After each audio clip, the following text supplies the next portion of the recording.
Hello, puppies and kittens. The motto of this show is that anybody can complain, and everybody does. But I want to talk to the people who not only have a suggestion for how to make things better, but are actually actively working toward that end. And my guest today is Reginald Finley with a Master of Science degree in Education. He was also the host of the Infidel Guy Show from 1999 to 2012, and he is now professor of both biology and scientific literacy at Franklin University. And it's that latter point that especially made me think that I should have this guy on the show, professor of scientific literacy, because how badly do we need that right now? A little bit of scientific literacy, right? Welcome to the show, sir. Well, thank you so much for having me. I really appreciate it. Yeah, it's been a long time since the Infidel Guy days. And, I interviewed so many people who really motivated me to move into kind of teaching the sciences. And, I had guests on such as Neil Shubin and Jerry Coyne, Massimo Pigliucci. Ken Miller really helped kind of show me that there are theists out there who still accept the preponderance of the evidence for biological evolution. And of course, I've also had whack people such as Kent Hovind and a few others out there on the program. But they really helped me realize, okay, more science education is important. But the longer I did the program, the more I began to realize that I guess you could kind of say I started to become a little bit kind of unenamored anymore with kind of just trying to preach, I don't want to say anti-religion, but criticizing religion and trying to fix it with scientific argumentation. In my view at the time anyway, is that just wasn't working for me anymore. I did the show for so long. I wanted to see if there was something else. And I began investigating more and more about critical thinking. Like, what is critical thinking? How do we inculcate that within our population, within our schools? And so I started realizing, okay, you know what? We need to go back to the basics. We need to really start teaching people how to really think, how to rationalize, how to analyze things, and come to unexpected, sometimes unexpected insight, but at least informed insight. And then we can kind of layer on that science. And that is something that I have noticed was lacking. And so I decided, let me start going this way. And I started a science education business for children, actually. And I did that for a couple of years. And from there, but I didn't have any education. I didn't have a degree at all. And I realized, well, if I want to sound more convincing, or at least appear convincing, I still don't think I know anything. I need to get some education behind me. And as you mentioned, I actually have my master's in biology at Clemson University, and I have a master of education from Buffalo, and I actually teach biology at Valencia College, which is here in Orlando, Florida. And I teach scientific literacy with Franklin. So I have many jobs. I'm also a tutor as well. But every single course I teach, it doesn't matter. Go ahead. I was looking over your resume of sorts, and I'm pretty impressed with like how much stuff you've done. I mean, I'm surprised I haven't just passed out. Yeah. You said you had many jobs. You weren't kidding. Yeah, and oftentimes I don't even list them all because people think I'm crazy when I really tell them everything I'm doing. But but I tutor as well. I tutor, middle school, high school, and first year, second year college students and especially medical students who are trying to understand biology a little bit better. And so I work with them. But anyway, so I decided that I needed to have that science background, so I got that. And I was fortunate enough. I moved down here to Florida to teach at a science museum. And I was the education director, but the museum it shut down, and I started teaching with a high school here, Apopka High School here in Florida. And then from there, I started teaching in other schools, and people were telling me about, why don't you try to adjunct? You seem passionate about the sciences, and give that a shot if you want to move into academia or at least teach at higher levels. And that's what I started doing. And I've been teaching now at, the college and university level for a while now, and still doing tutoring. So I think that gives me some unique insight, because since I've taught, little kids, middle school, high school, college and university, I began seeing some patterns, in those transitions, in learning. And so I try to now kind of really establish that base of critical thinking, no matter what science I'm teaching now. Given enough flexibility in the curriculum, that's the first thing I tackle, is getting students to realize and to kind of have that um, I think the default position is I could be wrong, and I really push that, and with my students to start realizing that. Yeah. I often say that I must certainly be wrong about something somewhere. That doesn't mean I'm wrong about everything. Exactly. Exactly And right. I'm arguing with people who think that I am wrong about everything. Right.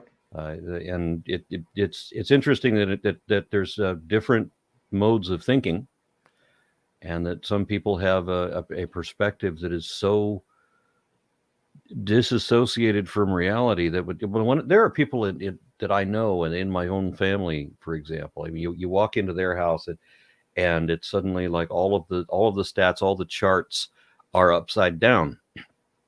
It's like somehow everything that Bush did during his term was somehow Obama's fault. Right. You know, it's never, and I've actually heard that kind of argument. And it's hard to reach people. I mean, there's such a disassociation from reality now with Yeah. belief in conspiracy theories and all of that. I mean, to the nth degree, way over the level of ignorance that I thought was already obvious when I was a kid. Right. And I don't Yeah. know what your perspective is, but I suspect that it was motivating because, I mean, you did the show. What was the reason for doing that show? Intriguingly, the catalyst was actually me. I took a course called the Philosophy of Atheism, actually.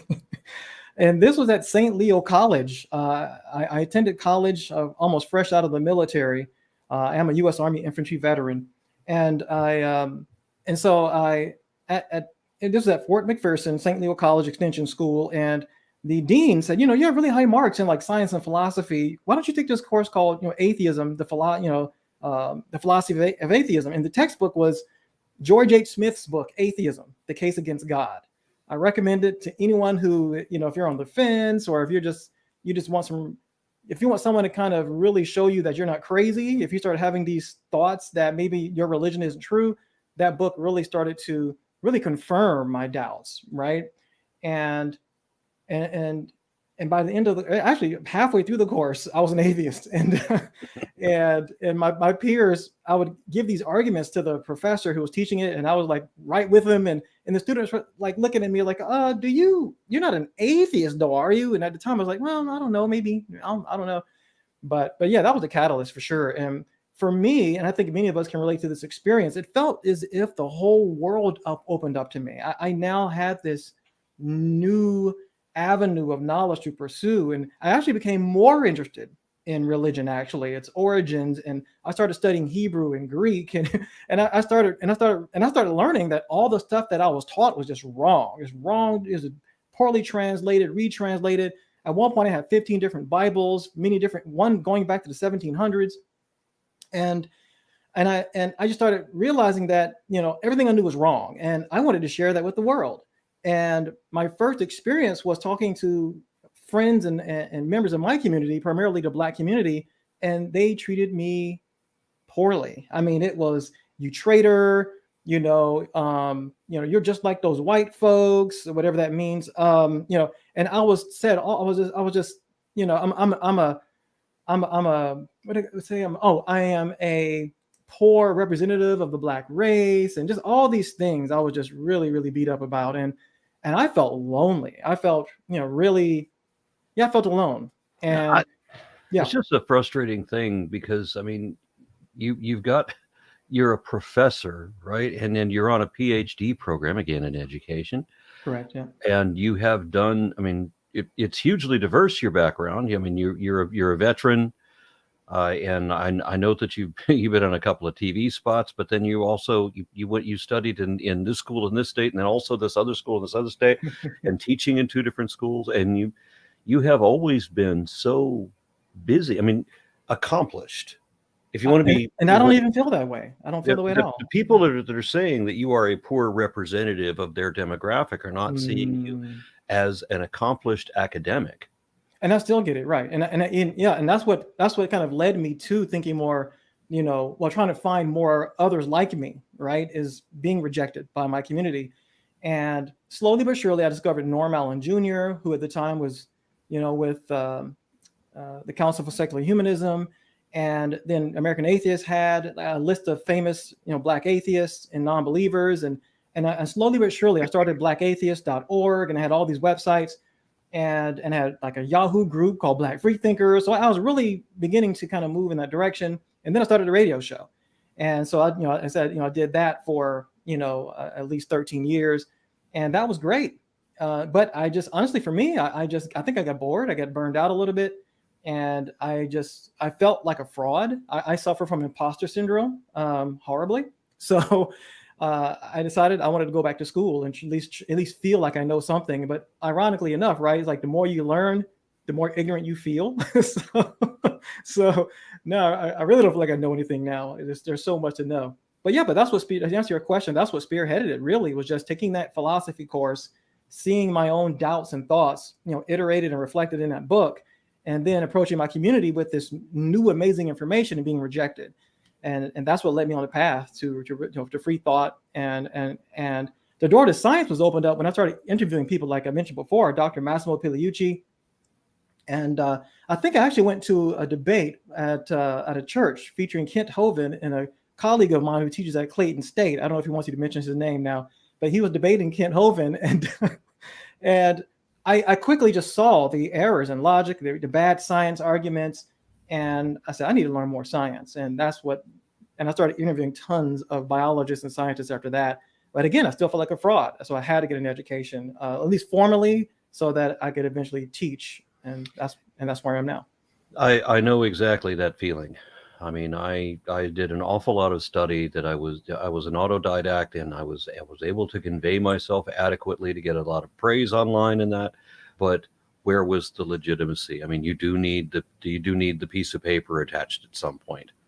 Yeah, it's always a weak point someone attacks, right? But you know what? It's so weird, right? So now that I have this scientific background and I go online and I discuss with people about COVID-19 and their misunderstandings of mRNA and all these things, and they're like, well, who are you? What do you know? Well, I'm actually a professor of this and that. Oh, but you're not in the lab, though. I'm like, oh, never mind. It doesn't really matter. There's always going to be an excuse, isn't it? You're a professor of biology. Right. But who was the person you're talking to? They're a street vendor or something? I mean, it's funny you say that. This particular person I have in mind right now was actually a real estate broker. But they're in no position to criticize you whatsoever. But they're always going to find some chink where you're not the absolute most legitimate authority. And then if you do find the absolute most legitimate authority, they'll tear them down too. Oh, indeed. Because they just want to believe what they want to believe. Exactly. That's the thing that gets me. Right. The people who will reject reality wholesale. I have seen people, I'm related to people who have done this, grown adults, who stick their fingers in their ears, close their eyes, go, yeah, because they want to believe something so bad. And when they hear counter information that they can't accept and they can't process, they actually do that psychological meltdown thing in order to protect the belief system. Right. That's the thing that stuns me. How do you reach those people? The Kent Hovind that you mentioned a moment ago, right, spent a decade in prison, right, and never acknowledged having done anything wrong. How does a decade in prison even punish somebody? That's telling, isn't it? Who is so narcissistic that they cannot admit fault or correct error. Right. Wow. Yeah, so that's a trained, right? A self-trained, right, behavior, right? You say it for so long, you really believe it. It becomes this, it's an internal worldview that will just never change. You're going to always be right, can't be wrong. To correct yourself is a weakness. And it took me many years, actually, during the Infidel Guy Show, just finally start realizing, you know what? It's okay that I don't know things. I felt if I gave in and pretended as if, I just felt, I don't want to look ignorant. I don't want to appear as if I didn't know something. But now I see that as a strength, because I can now shut up and listen, and I don't have to go down a path where I'm really looking stupid. I can just stop it right there and say, well, you know what? I don't know a lot about these cascading metabolic processes. Can you tell me more about them?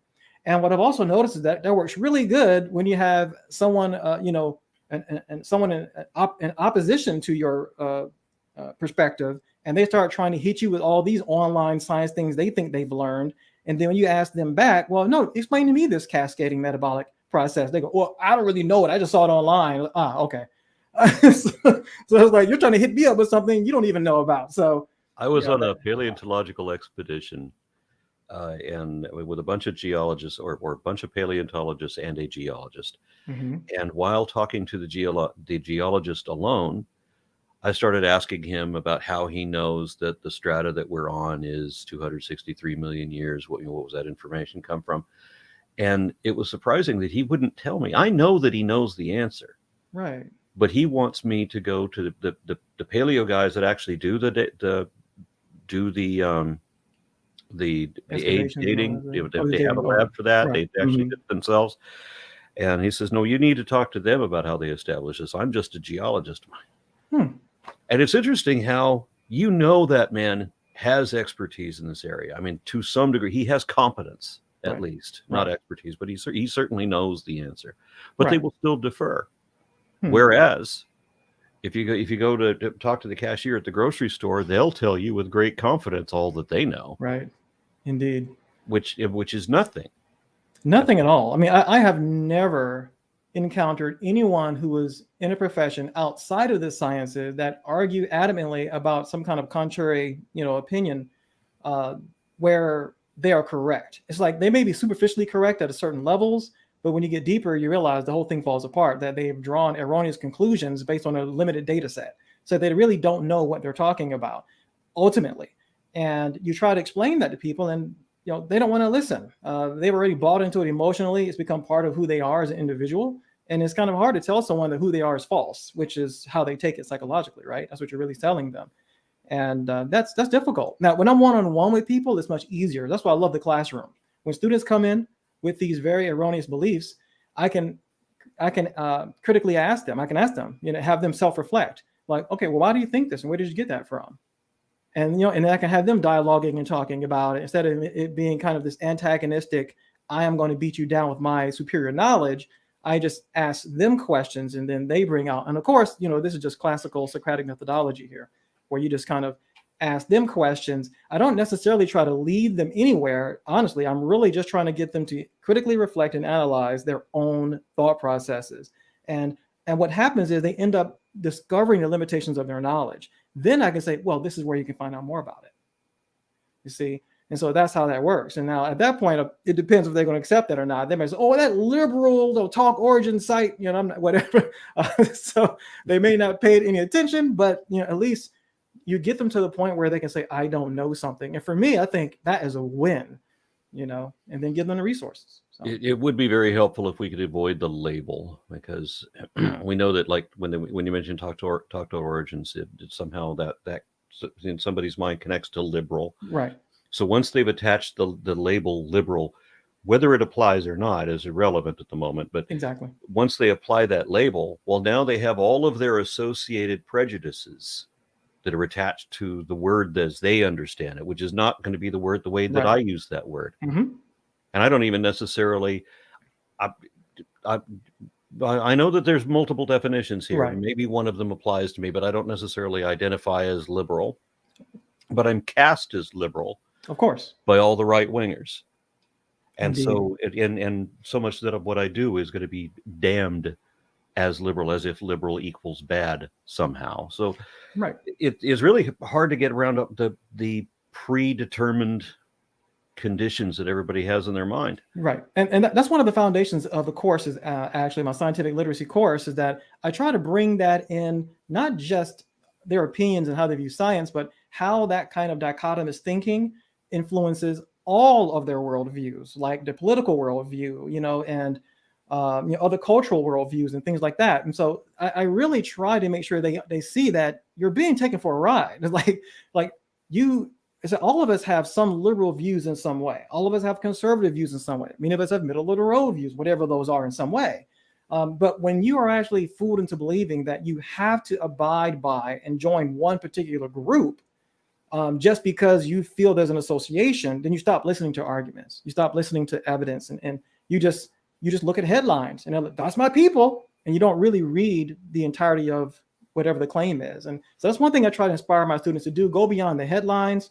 Most of the time, even in science articles, as I'm sure you have noticed, even popular science articles and science writers, they completely screw up the entirety of what's written because the headline was just so prominent and so false and misleading. And unfortunately, we are in this 15-second to 15-minute kind of culture. They just look at the headline and that's going to be it. They're going to copy that domain name and they're going to or the URL and send it to someplace else as evidence, and they're not looking. So I try to teach my students to look beyond that, to almost look at news headlines as hypotheses. If you can look at that as just being a hypothesis, then that'll really help you to now you're in a more analytical mindset. You're now in a more scientific mindset. Start asking these critical questions, start looking for adequacy of the claims. And if you approach all claims like that, then you now have a more scientific and critical mindset. And so that's something I try to inspire my students to do. So moving forward, what do you say your current motivations? What do you want to see done? Whew, that's a very broad question. Aaron, let me see. Well, as far as education, and this is what I'm working on my PhD in right now, and hopefully maybe even some of your listeners can help if they're science educators. I actually need some data points. So if they are interested in helping me out with my PhD, I'm collecting data right now looking at the impacts of critical thinking in science classrooms and what they are seeing, as far as how their students are reacting to that kind of pedagogy, like what is actually happening in a classroom. So I'm having some science teachers take a critical thinking assessment. And then I'm looking at those scores and seeing, based on the literature, are they really hitting a lot of that kind of pedagogy that's expected? And I'm making sure, I'm trying to make sure that I am looking at confounding variables and stuff like that. And I'm also trying to make sure I take into account things such as age and, where the degree is and all these things. Anyway, but long story short, any science teachers want to help me out, please feel free. I'm on Facebook under Reginald Finley or the Infidel Guy. Or you can also email me at sciencerocks@reginaldfinley.com. And if you're interested, if you want to help out, please let me know. Give you a warning, though, it will take about an hour to do, but at least you get your critical thinking score and you help me get my PhD. So if you've been a fan of the show for a long while and you want to help me succeed, please help me out. I would appreciate it. I want to ask you, since it's not relevant at all, but since I have the background data that, you were U.S. Army infantry veteran and all of that, that you used to sing with an R&B group called Forte. Oh, yeah. Okay. Yeah, many years ago. I still have some of my skill, me, but no. It was, we were a gospel group, actually. We were a gospel / R&B group, and they became Forte. I think they got platinum and, back in the day. And, but yeah, that's interesting. It's so odd because I was raised pretty much in a very agnostic household. I was product of divorced parents. My dad was non-religious. All he did was watch Kung Fu theater every Sunday. And my mom, she never really talked about religion unless I brought it up. And my mother was very open about it. Whenever I had a religious question about Christmas or Easter, she'd always say, you know what, we have all these encyclopedias here. Why don't you just look it up? So I was very fortunate. And I acknowledge that I was allowed to blossom and learn material outside of religious culture. But my mom also allowed me to go with all of my friends to anywhere. I've been at temples and mosques and schools, and she let me go to all these different places. And I think that helped me see something that was common among them all. And that is that none of them have any evidence that any of this stuff is true. So that really helped me, I think, by letting me be exposed to all these beliefs. And so when I started singing, and I've always loved singing since I was a kid, and when I was in high school, I met these guys and we started singing. But they were all gospel singers. So I had to learn the whole gospel way of singing and everything. But it really improved my skill, which was kind of fun. But, we always did a praying and everything before we got on stage, do a performance and all that.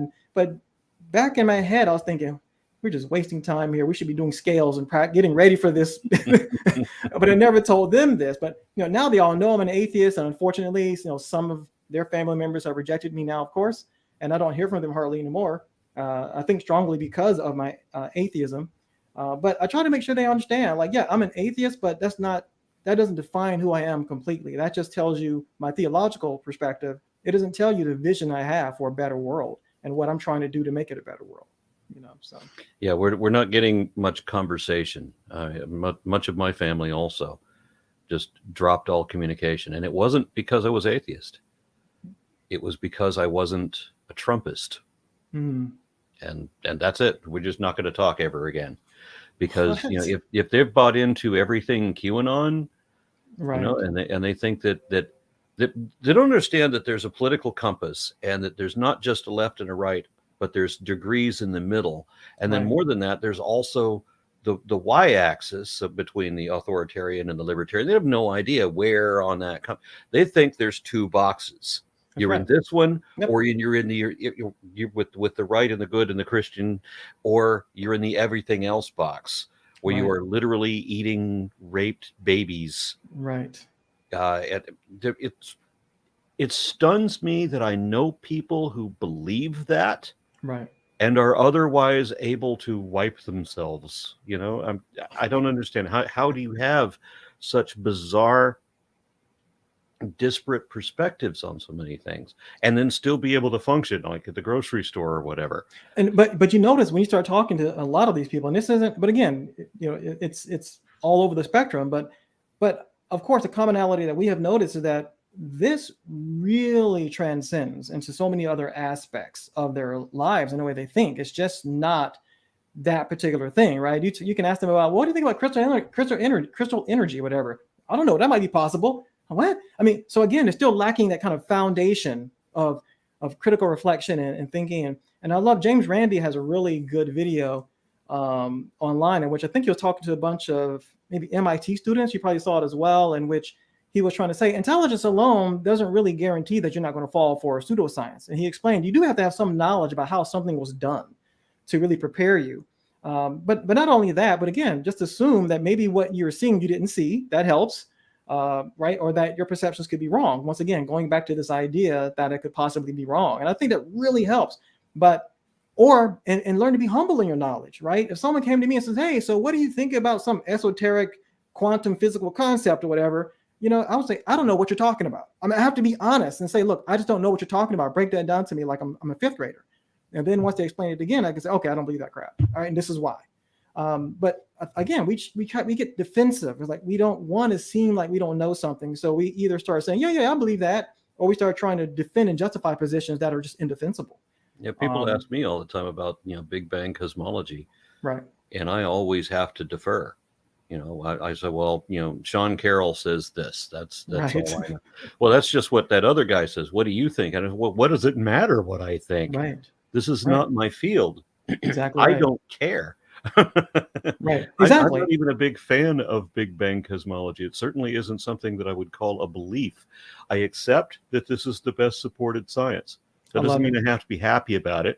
It doesn't mean that I have to that I have to study it, and it doesn't mean that I have to convince myself Exactly that right. it's true. Exactly right. And I get students, and I do have students periodically, especially in my scientific literacy course, that they will, because it's such a broad kind of, really it's a focused course, but when they see science, they think it's broad, but they look at it as a broad kind of discipline. And so they start asking me all these scientific questions all the time. And I say, well, look, I know a little bit about everything you're talking about, but I'm not an expert. So if you wish to dialogue about this, we can, but I'm going to defer to an expert once I hit my wall. And so I tell them the same thing, and they go, well, how do you accept this? The argument, how do you accept this is true then if you don't know everything about it? It's like, have you ever taken antibiotics before? They go, yes. Do you know everything about antibiotics? And I was like, well, no. Like, why did you take it? You're right. And again, that's allowing them an opportunity to really think and process and think about things. But the scientific methodology helps quite a bit. But we're now in this, I don't know what's happening. Oh my gosh, I swear, I literally cried when Trump got elected because I just saw this encroachment on all things reasonable, that we have completely lost our way and being able to discern what is true, what is not, what makes sense, what doesn't. So yeah, I mean, I knew, before that, of course, I was doing the Infidel Guy Show for years, but I knew when that happened, especially, I said, I got to do something. And and that really helped really spearhead and push me into teaching at all these different levels so I can kind of get a grasp of what's happening. But, it occurs to me that activists like both of us are part of a grassroots movement, and that's what it's going to take. Cannot be corrected from the top down. Right. It has to be that people on the, just in general, develop this understanding. Hey, I want to know that the things that I believe are actually true, and if they're not true, I don't want to believe those things. I want to be able to improve my understanding. I want to be able to weed the chaff That's away. I right. want to be able That's to right. winnow fact from falsity, Exactly right. not be deceived into believing things that aren't true because there's no value in that. Right. Right? That's the perspective people should have, instead of reaffirming belief in absurdities, Right. whether Yeah. it's unicorns or crystal healing, whatever. I mean, I did never believed in the unicorns, but I did once upon a time, because I was a child in Los Angeles in the late 60s, early 70s. So of course a huge hippie culture, all the new age spiritualism. Yeah, I bought into pyramid power, and I thought that I thought there was psychic phenomena. There's a third eye and all this stuff. And I thought myself so enlightened. And that's Yeah, the I weird did thing. too. I When was you there believe too. absolute horseshit, you think you're enlightened. Right. I was there too. I remember some of your listeners may be old enough to remember Time Life books, Mysteries of the Unknown. I had the whole set. All right. I mean, Men in Black, Crystal Energy, Alien Abductions, mysterious, cryptozoology. I mean, all that stuff. I mean, I was into it. Never even questioned like, how does anyone know this? Like, and I could see what the public in general are going through. Like, why would somebody create this fiction and present it to you as if it's a fact? Like, who would do that? What kind of immoral capitalist would, would do something like that? But that's what we're facing. And as you know, there are very well-financed organizations out there that are purposely spreading disinformation and pseudoscience because it's going to pad their pockets. And it's a shame. They think that science as a discipline in general, just even as a philosophical point of view, is also caught up in that same rapture of greed. And we do see that from time to time, but the process of science isn't like that. And that is something I try to keep trying to tell my students, all the frustrating time. thing for me, living in Texas and having the family that I do, is when I talk to some of these people and they give me these ridiculous beliefs. I'm like, well, where did you get that? Well, maybe they're watching Fox News or OAN or some other Right. even harder far right, propaganda network, and they don't understand what propaganda is or how it works. They just buy into whatever they will believe what they're told to believe by the people they're told to believe. Right. And they won't believe anything else because that's not the people they're told to believe. Exactly. And I don't know how to reach them. Can you just spend show me that you can do 30 seconds on Google to validate what you just said. Show me that this person actually said that. Just Google it for a moment. Yep, that's what I ask my students to do as well. I say, make sure that you do that. You're going to find out that India is not chasing Bill Gates with a murder indictment. No. That none of that happened. Or ivermectin is just universally curing all Indians from COVID. Yeah, that's another one as well. I mean, there are so many. In fact, I created a website about that. I created healthandsciencefacts.com, in which I was directly attacking, these kind of claims out there. And there are many organizations doing this, but the ones that kept coming to me, I decided, all right, I'm going to respond to this. And because I found what happened was, what inspired healthandsciencefacts.com is that I kept getting the same freaking arguments like all the time. And I said, okay, that's it. I'm done. Let me just make a quick little page about this particular thing. And I said, but where can I put this stuff where I can point people to it? Well, I need to make a website, obviously. And so that's what I did. And so, yep, that was the birth of that. But let's going back to this whole psychic thing, right? So some of your listeners may remember this, but I used to work as a psychic with the Psychic Network. So it was really interesting. I feel bad for the victims, obviously, and I quit because of I felt like I was exploiting people. It was a form of abuse, really. I was kind of buying into their fantasies, taking advantage of them so they can give that company more money. At the time, I think I was only making $7 an hour, so it wasn't that much anyway.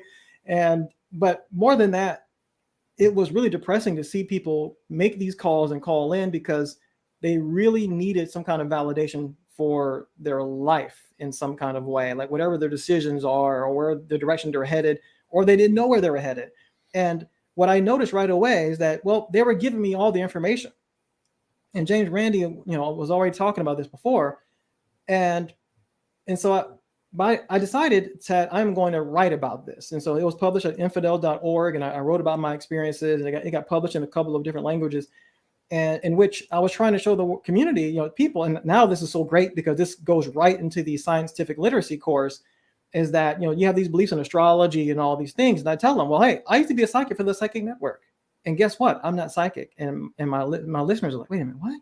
How did that work? So now I can tell them my story and explain that you are telling them everything about yourself. Even when you're quiet, you're giving us information. And, and if you're calling, we know you're calling for a reason. We already know you're calling for a reason. That's enough to get started, right? So, but anyway, it was a really interesting journey, but that really helped me understand the psychology of people and how the desire, right, to want things to be a certain way, that's the reality you begin to perceive. Even though evidence of the contrary is there, that I don't know what the heck you're talking about, but I'm going to fake it really well. And I even had my favorite story is this one guy called in and he said, hey, he said, hey, that's what he said. I was like, hello? He's like, yeah, I'm, well, I'm calling, right? Like, yeah, you having issues at home? He's like, what? I said, yes. Well, actually, I had a moniker, or should I say I call myself I was called Paladin. That was my name, Paladin. It's so stupid, just some random thing I created. And so I put in this really horrible, like English accent.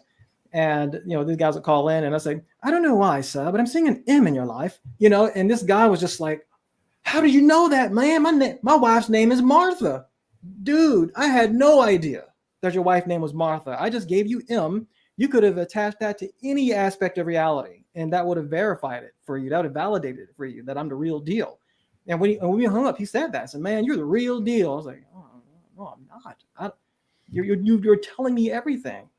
So, yeah, you're illustrating how people will search for whatever they can to get to affirm what they already believe. Right. But they won't challenge what they already believe. They won't exactly. go, they won't try to find the truth of it.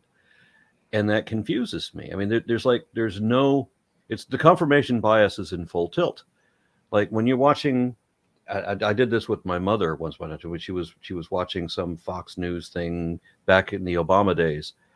And Fox News was saying that when Obama won his second term, they said that by February of his second term, we were all going to be, I don't know what we means, but everybody watching Fox News, I guess, we're all going to be in FEMA camps.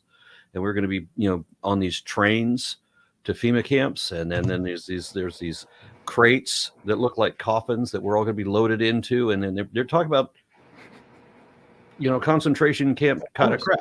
And that's all supposed to be in February of Obama's second term. And then come March, it's as if that story never happened. Right. And then for the whole time that Obama was president, he's still going to come take all our guns. It's still going to happen. Right. So then Obama's no longer president. We're like, hey, you notice we still got our guns? What happened? But no, that never happened. The confirmation bias is such that they you're so right. Yeah, Michael Shermer talks about this, right? Kind of like the hit or miss thing, right? We always focus on the hits, but we unconsciously really just kind of just dissolve those misses, every single time. Only if it feels relevant, we solidify it. It becomes part of our bias, right? It becomes part of our psyche.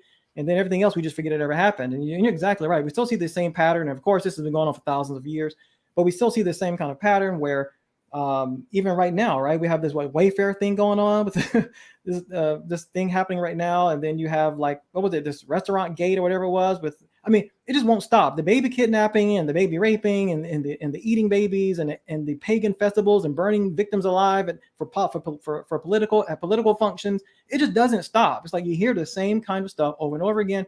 You're right. So to go back to your original question, so what do we basically do about this? Like, what have I used? How do I even address this kind of stuff? Well, again, it goes really back to kind of throwing the question back at them. If you have the time, and you really have to ask them. Like, again, I'm in a position where I can do this with my students, and I'll ask them, where are you getting this information from?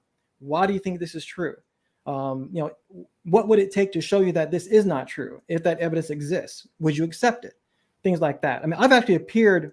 I haven't appeared because once I found out that they weren't going to abide by certain rules, certain debates, I just didn't show up. I mean, I didn't go on the air. But I've been invited by certain radio stations, and I would ask the host if I can give you evidence that what contrary evidence to what you're saying that is verifiable, quantifiable, valid.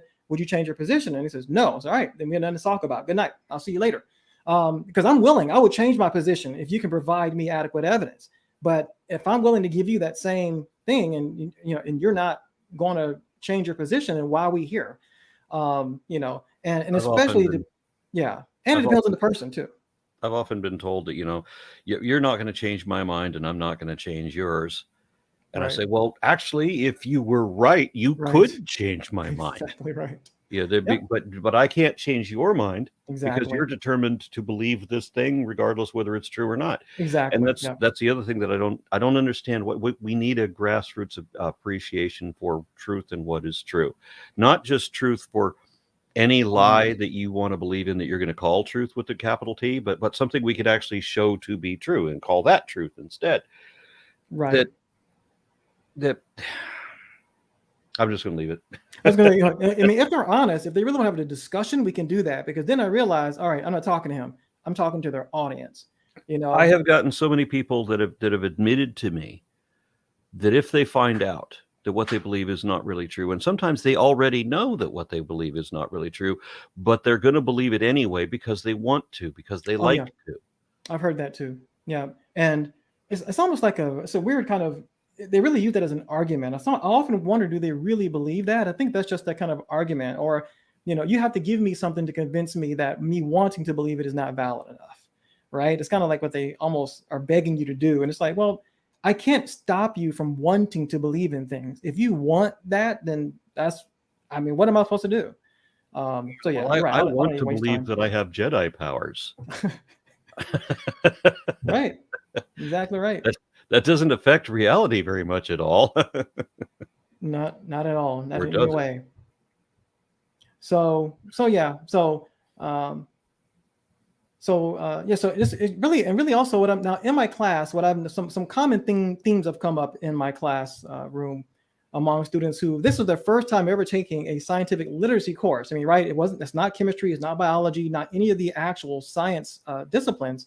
It's actually just understanding science. And so a lot of my students have emailed me and said, Professor Finley, I see science in a completely different way now. And many can see that they really viewed science as being akin to religion, just its antithesis. But they thought it was just as dogmatic, that it was immutable. And I had to keep telling them, no, that's not. That's the strength of science is the fact that we can change our position as new evidence comes in. And I love talking about, the kind of the blind men and the elephant, or what was it, Plato's cave analogy. I talk about these different things to kind of get them to understand that no. It's, what we do is we try to gain a preponderance of the physical evidence, right? Of the empirical evidence that we have, to see if that comports with reality, as you like to say a lot. I got that from you. And that is what we are trying to do here. And I start showing them how that's beneficial, like how we can improve our medicines and sanitation and all these, because we learn and we build on this process, and that eventually we will design drugs that can wipe out viruses, in any biological system if need be. It's going to happen, but that happens not by beholding, onto dogma or scientific dogmas that are unfalsifiable. It's all about falsifiability in science. And so, and when they start seeing that, they're like, oh my gosh, I did not know science was like that. Now I can see the benefit of science and why it's so useful, but also they begin to see why there is this schism between science and fundamentalist religious belief systems as well. And so that really opens them up. And I do have students every term that are like, you know what, my faith is like in shambles, or something, I don't know what to believe anymore. Or I'll have some people say, you know what, my faith is now stronger now because I see how God has inspired man to use those tools of investigation to discover more about our universe. So I get it from all sides. I so hate that one, because you know what they're really saying there. When you present proof that what they just said was wrong, the specific fact, not the whole general belief in God or whatever, but the specific fact that they just called on, and you show that specific fact is definitely indefensibly wrong, then they say that, then you have the backfire effect where they claim that their faith is even stronger now. because now they've been persecuted, and that's the thing that they wanted all along. If they're persecuted, that's somehow vindicating. Yeah, they can't look bad in front of their God, right? They got to stick to their guns no matter what. No pun intended. But yeah, I mean that is. I had a student just recently, who said, Professor Finley, I'm having some. I'm beginning to understand this better, but I'm having some conflicts about an old Earth, and what the science actually says. And I said, okay, then just feel free to talk to me about what your problems are. Just email me your list of questions. And of course, I quickly Googled them, and I realized he was getting them from answers in Genesis. So I said, okay, well, they're wrong, and let me explain to you how they're wrong. And so I gave them some, contrary information, because these are now scientific. Obviously, this is now not philosophical. I'm just going to give you the scientific facts. You wanted the facts, here they are. And it's like that next week, it's like he completely forgot I sent him any of that stuff. It's like everything I sent him, he had the same problems, same questions, same doubts, or the same conflicts. I was like, what are you doing? I gave you the information. So now if you want to adhere to a scientific worldview about that, then you have to accept that as that there really is an old Earth, and we have thousands and thousands of bits of evidence for this. Or you can just say, I just have faith in this, and I'm going to believe in this despite the scientific evidence, because for whatever reason, you think you have to believe in an old Earth. And that's something too I told him as well. So the Bible doesn't really support that. You're getting that from theologians who made those claims. And I shouldn't go that deep with a scientific literacy course, but I just wanted him to really see that you're listening to people that have offered you conjecture, but they did not have any foundation of evidence to really back it up that is in any way scientific or verifiable in any other way.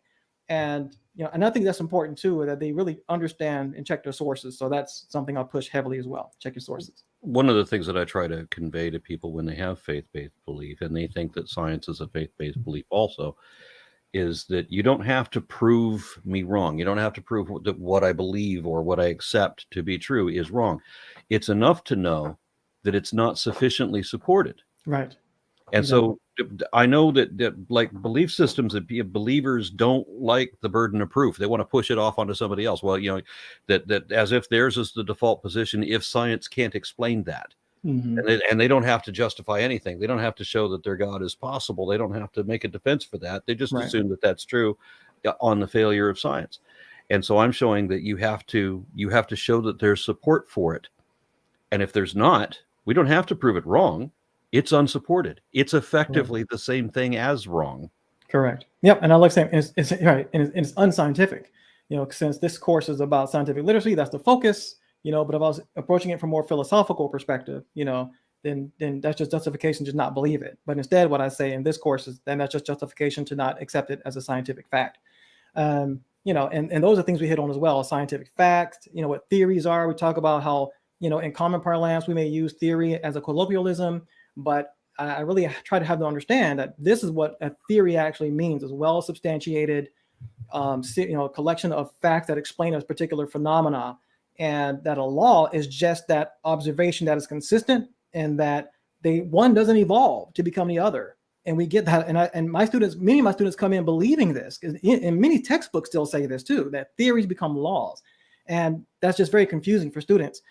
And so, but once they begin to understand that, they start thinking more critically as well. And I see this because I can see it in the discussions in which they are dialoguing with each other. When I'm in a classroom, when I have group discussions, you can see them all beginning to grow as they start challenging each other's biases. Like, where'd you get that from? How do you know this? I know you're using theory incorrectly. And I just start getting goosebumps when I see that, because I'm like, yes, now go forth, my children, and like spread this to everyone.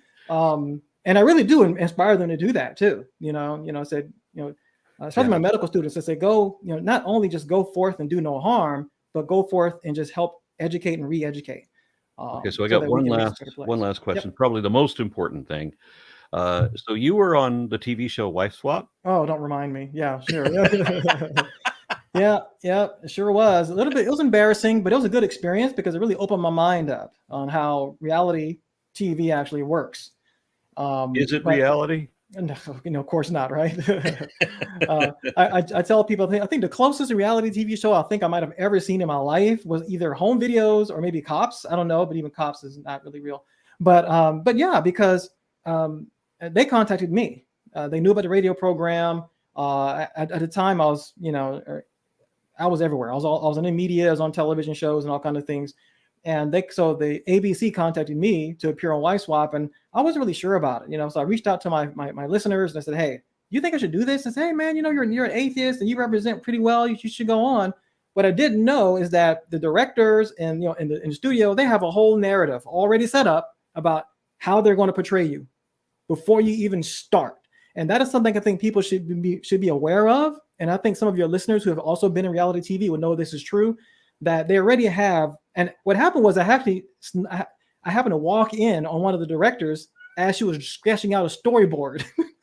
And I said, what are you doing? And it was then I realized that she had this entire narrative already set up how they're going to portray me. And sure enough, they did that. When you look at the videos, they copied and pasted bits and pieces together. I was wearing different shirts within the same 30-second thing. It was crazy. So in some ways I regret it, but at least I learned how that industry works. But unfortunately, Lifetime, I think who bought the rights to it, just keeps showing it every year. And so I will have students contact me and say, oh, Professor Finley, I just saw you on TV. Oh no. Because I actually had a breakdown moment. I broke down crying on the show. And it wasn't because of, interactions with the wife or my kids or anything like that. It was really because the stress of dealing with that crew in my house, because I began to catch on what they were trying to do.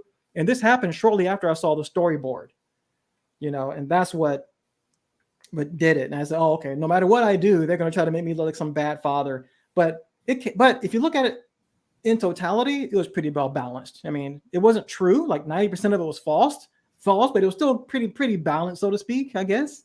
The pastor looked like a controlling freak, and I looked like I was an overly controlling freak as well. And so I think they tried to make us look like we just both have flaws, but they didn't really try to focus much on the positive aspects of our lives, which we didn't like at all.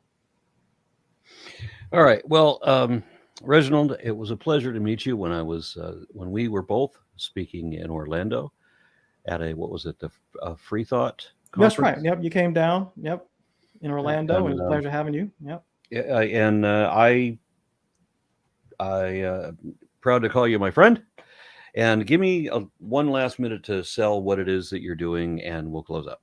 Oh, well, thank you so much. Well, I'm a contributing author. So my science educators out there, I'm a contributing author to a work called On Teaching Evolution. It is being spearheaded, it's being backed by Richard Dawkins Foundation and through the Teachers Institute of Evolutionary Science. So I'm a featured author in there, in which I basically talk about how I teach evolution to my high school students and to kind of get them to come around to understanding this process, how I have a very, non-aggressive approach when I'm addressing religious students, but also how I try to talk about how we're all cousins within this grand web of life. So you might want to check out that book. Check out healthandsciencefacts.com. I also have a biology website called amazinglife.bio. Teachers love to show that to kind of get their students interested, in whatever that course is going to be. You can use it as a behavioral modification tool. You might like that because students love the organism of the day. That's what started the site. And lastly, please email me at sciencerocks@reginaldfinley.com if you want to help me with my PhD study so that I can graduate and be done with this thing in 2022. I would really appreciate it. Oh, by the way, and 5 people will get selected randomly to win a $200 gift card, or you can send $200 to your favorite charity. Outstanding. Reginald Finley, the Infidel Guy. Thank you very much, sir. Thank you. It's a pleasure being on.